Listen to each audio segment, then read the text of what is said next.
अब पढ़ेंगे हम प्रेजेंट परफेक्ट कंटिन्यूस चौथा, ठीक है। तो प्रेजेंट परफेक्ट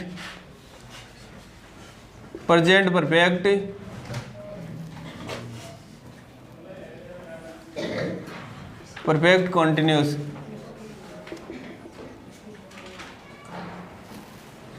इसको पढ़ रहे हैं। अब इसकी पहचान क्या है? पहचान रहेगी इसकी हिंदी वाक्यों के अंत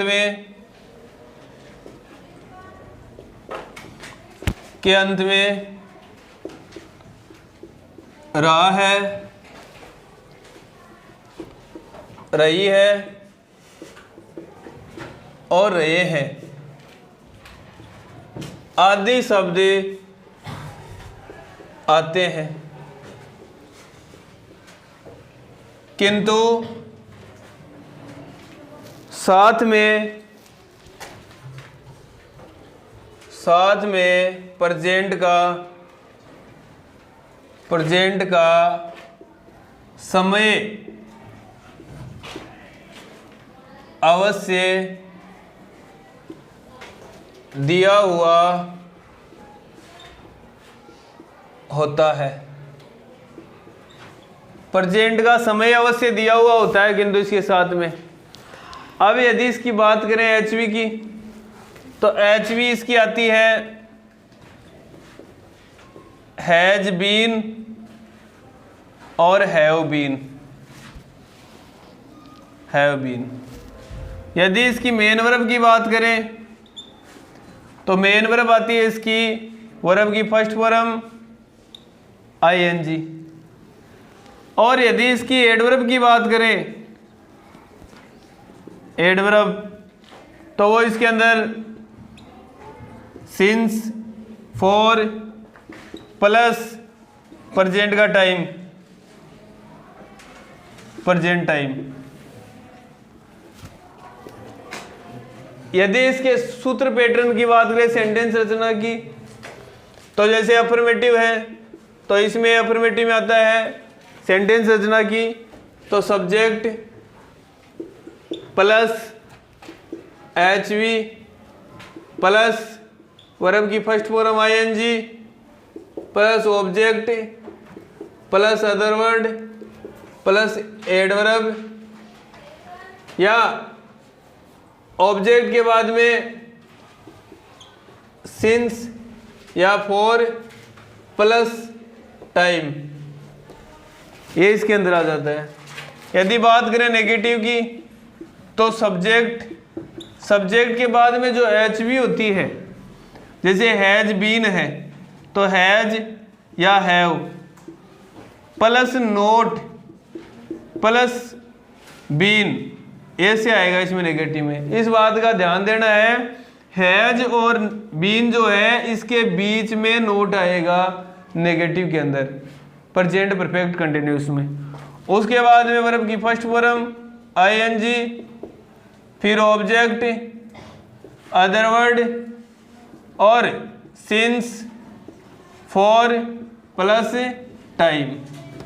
इस प्रकार से नेगेटिव बना लेंगे। फिर आता है अपना इंटेरोगेटिव।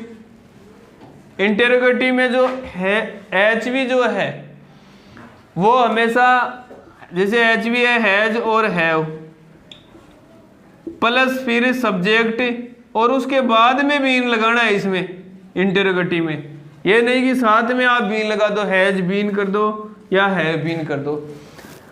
हैज हैव, उसके बाद में सब्जेक्ट, उसके बाद में बीन, उसके बाद में वर्ब की फर्स्ट फॉर्म आईएनजी, ठीक है। उसके बाद में ऑब्जेक्ट के बाद में अदर वर्ड और फिर सिंस, फिर फॉर प्लस टाइम और लास्ट में क्वेश्चन मार्क। इसी प्रकार से यदि WH वर्ड आता है वाक्य के बीच में तो उसको रख देंगे पहले और बाकी ऐसा का ऐसा आ जाएगा। बात करें यदि इंटेरोगेटिव प्लस नेगेटिव की, सेम ऐसा ही रहेगा, हैज हैव फिर सब्जेक्ट फिर नोट। अब ध्यान देना है इसमें सब्जेक्ट के जस्ट बाद नोट आएगा इंटरोगेटिव प्लस नेगेटिव में, फिर बीन, फिर वर्ब की फर्स्ट फॉर्म आईएनजी, फिर ऑब्जेक्ट, फिर अदर वर्ड या सिंस, और फॉर प्लस टाइम, लास्ट में क्वेश्चन मार्क। इसी प्रकार से यदि इसमें भी WH वर्ड पाया जाता है तो वह पहले आ जाएगा, बाकी वैसा का वैसा रहेगा। अब बात आती है सिंस और फॉर का यूज कहाँ करें। तो सिंस का प्रयोग जो है, सिंस इसका प्रयोग करना है डेफिनेट टाइम के साथ में। डेफिनेट मतलब निश्चित समय जो हो उसके साथ में। फॉर का प्रयोग है वो इंडेफिनेट के साथ में, इंडेफिनेट अनिश्चित समय के साथ में। अब डेफिनेट और इंडेफिनेट टाइम कौन से होते हैं।